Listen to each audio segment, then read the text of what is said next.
My husband David always had a strained relationship with his family, especially his mother Eleanor and his younger sister Brenda.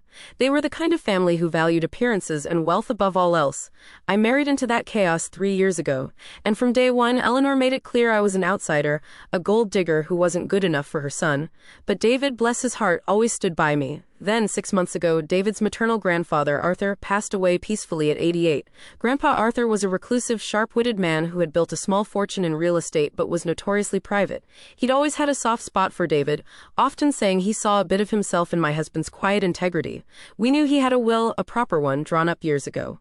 But when Eleanor called a family meeting a week after the funeral, she presented a new document, a vague, hastily written amendment that seemed to supersede everything, naming her as the sole executor and primary beneficiary, with instructions to distribute assets fairly to the grandchildren. What she didn't mention was that the original detailed will, which explicitly left half of his significant estate to David and the other half to Brenda, and a portion to a local historical society Arthur deeply cherished, had mysteriously vanished.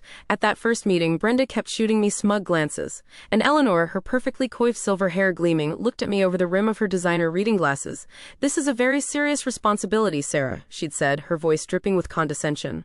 "One that requires a certain acumen. Frankly, some people just aren't cut out for managing wealth. It's a burden." She was looking directly at me, clearly implying David and I were too financially unsophisticated to handle anything more than our modest incomes. David squeezed my hand under the table, his jaw tight. I just smiled, a sweet, calm smile that I hoped conveyed nothing but pleasant agreement. What she didn't know was that David had quietly told me about Grandpa Arthur's cryptic mentions of a hidden safe in his study years ago. Over the next 3 months, Eleanor and Brenda started living large. Brenda bought a brand new Mercedes GLC 300 and boasted about a down payment on a luxury condo in Tribeca.